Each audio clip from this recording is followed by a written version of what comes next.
ইয়াউমা ইয়াফিরুল মারউ মিন আখি, মানুষ তার ভাই দেখে পালাবে।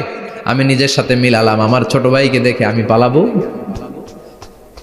আমাকে দেখে সে পালাবে।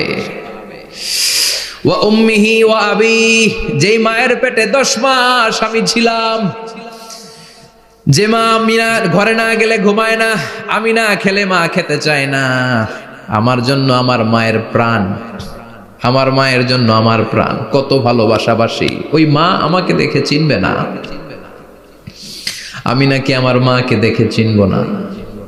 আমি আমার বাবারে দেখে পালাবো। ছোটবেলা থেকে কোলে পিঠে করে আমার বাবা আমারে মানুষ করলো, বাবাকে কত ভালোবাসি, বাবার সাথে কত ভালোবাসার গল্প, এই বাবারে দেখে আমি দৌড় দিব, বাবা আমারে দেখে দৌড়াবে। ওয়া সাহিবাতিহি ওয়া বানি, সাহিবা মানে প্রিয়তমা স্ত্রী, যার সাথে এত ভালোবাসা এত খুনসুটি, তারে দেখে আমি পালাবো। ওয়া বানি, আমার সন্তান, যেই সন্তানের জন্য আমি আমার জীবনও দিতে রাজি, ঠিক কি না? সন্তানকে দেখে আমি দৌড়, আব্বু বলে ডাক দিল আমি চিনব না, আমার মেয়েটা আমারে ডাকলে নাকি আমি চিনব না, আমার মেয়েও আমারে চিনবে না। ইয়াউমা ইয়াফিরুল মারউ মিন আখিহি ওয়া উম্মিহি ওয়া আবিহি ওয়া সাহিবাতিহি ওয়া বানিহি লিকুল্লি ইমরিইম মিনহুম ইয়াউমাইযিন শাআনুন ইউগনিহি। বিশ্বনবী বললেন, আয়েশা, সেদিনটা আজকের দিনের মতো নয়, ভয়ঙ্কর একটা দিন হবে। বাবা ছেলেরে চিনবে না, ছেলে বাবার চিনবে না, মা তার মেয়েরে চিনবে না, মেয়ে তার মারে চিনবে না। মা আর মেয়ের ভালোবাসার চেয়ে বড় ভালোবাসা হতে পারে? বাবা ছেলের ভালোবাসার চেয়ে বড় ভালোবাসা? স্বামী স্ত্রীর ভালোবাসার চাইতে বড় ভালোবাসা দুনিয়ায় আছে? স্বামী স্ত্রীরে চিনবে না, স্ত্রী স্বামীকে চিনবে না, বন্ধু বন্ধুরে চিনবে না, ইমাম সাহেব মুসল্লিরে চিনবে না, মুসল্লি ইমাম সাহেবকে চিনবে না, নেতা কর্মীরে চিনবে না, কর্মী নেতাকে চিনবে না।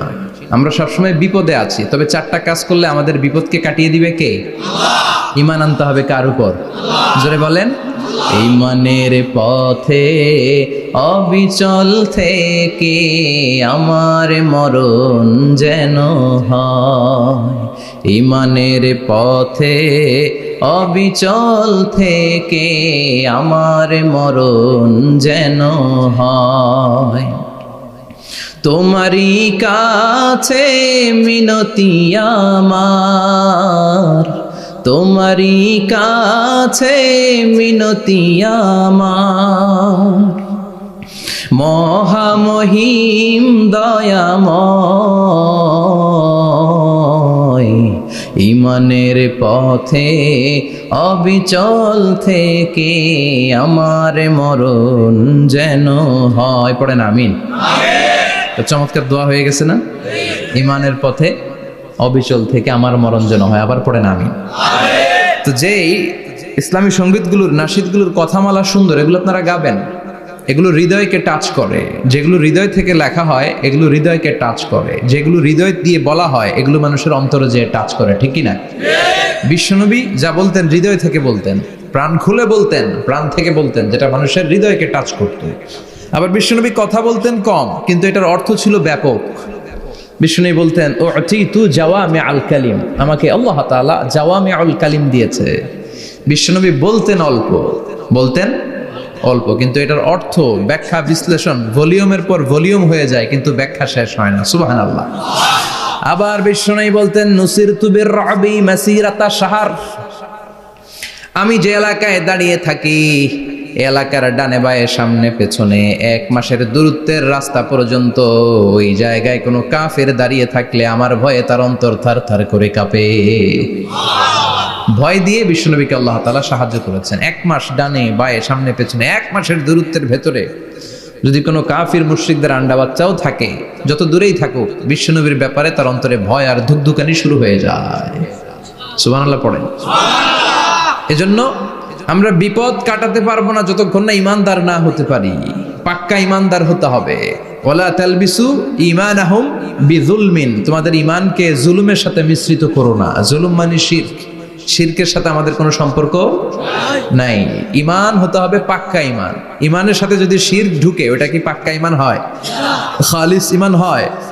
মসজিদে যে নামাজও পড়েন, মাজারে যে সেজদাও দেন, এরকম আছে না নাই? মসজিদে যে আল্লাহর কাছে চায়, মাজারে যে বাবার কাছে চায়, আছে না নাই? মসজিদেও দান করে, আবার মাজারে যেও দান করে, আছে না নাই? না, আপনার এই ডবল স্ট্যান্ডার্ডকে থামিয়ে দিতে হবে, এটাকে ব্রেক করে ফেলতে হবে। আপনি চাইবেন শুধু একজনের কাছে, তিনি কে? বিশ্বনবী বলতেন, ইদা সাআলতা ফাসআলিল্লাহ, যখন চাইবা আল্লাহর কাছে চাও। হাত পাতবেন কার কাছে? ওয়া ইদা ইসতাআনতা ফাসতাইন বিল্লাহ, সাহায্য যদি চাও একমাত্র কার কাছে যাবা? আমাদেরকে সাহায্য করতে পারে কে? বিপদে পড়লে উদ্ধার করতে পারে কে? কবরে মাজারে পড়ে থাকা ব্যক্তি আমাদের উদ্ধার করতে পারে? কথা বুঝতেছেন তো? সহজ না কথাটা? এতজনের কাছে যাওয়া যাবে না, এতজনের কাছে মাথা নোয়ানো যাবে না, নোয়াবো এক জায়গায়, তিনি কে? আবার বিশ্বনবী বলতেন, এই শিরিক হচ্ছে আখফা মিন দাবিবিন নামাল, পিঁপড়ার গুটি গুটি পায়ের চেয়েও শিরকটা হলো বড় সূক্ষ্ম। পিঁপড়া যেমনি গুটি গুটি পায়ে মিষ্টির দোকানে ঢুকে যায়, যে মিষ্টি নষ্ট করে, শিরক তেমনি তোমার ভেতরে ঢুকে তোমার ইমানকে নষ্ট করে দেয়। আখফা মিন দাবিবিন নামাল। আপনি পাহাড় পরিমাণ গুনাহ নিয়ে, হাদিসে কুদসিতে এসেছে, সাগরের ফেনা পরিমাণ পাপ নিয়ে আল্লাহর কাছে হাজির হয়েছেন। আল্লাহ, আমি পাপী, আমি কি? পৃথিবী না জানুক আমি তো জানি, আমি কি পাপ করেছি হায়। পৃথিবী না জানুক আমি তো জানি, আমি কি পাপ করেছি হায়। আমার পাপের করলে বিচার, বাঁচার উপায় নাই আমার। দয়াময় প্রভু মাফ করো আমায়, মাফ করো আমায়। পড়ে না আমিন। আমরা সবাই পাপী, আমরা কি? বিশ্বনবী বললেন, কুল্লুকুম খাত্তাউন, তোমরা সবাই পাপী। ওয়া খায়রুল খাত্তাইন আত-তাওয়াবুন, আর এই পাপীদের মধ্যে সবচাইতে ভালো পাপী ওই পাপী যেই পাপী পাপ করার পরে তওবা করে কার কাছে? এজন্য আল্লাহ বললেন, ইয়া আইয়ুহাল্লাযীনা আমানু তুবু ইলাল্লাহি তাওবাতান নাসুহা, তওবার মতো তওবা করো, কান্নার মতো কান্না করো। চোখের পানি এটা একটা খুব পাওয়ারফুল একটা জিনিস, এটা আপনার পাপকে ধুয়ে মুছে সাফ করে দেয়, আপনাকে নিষ্পাপ বানিয়ে দেয়, ঠিক কি না?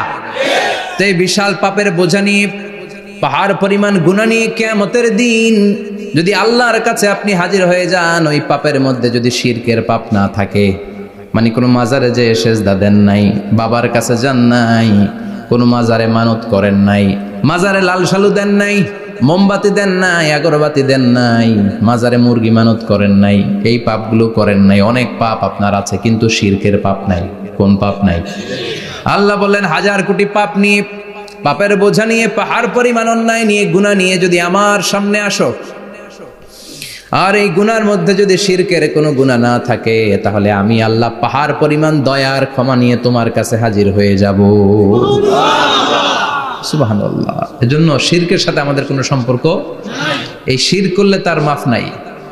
ইন্নাল্লাহা লা ইয়াগফিরু আন ইউশরাকা বিহি, শিরক করে ফেললে আর মাফ নাই। এটা ভয়ঙ্কর, এটা ক্যান্সারের চেয়ে ভয়ঙ্কর। ক্যান্সারের অ্যান্সার আছে, শিরকের কোনো অ্যান্সার নাই।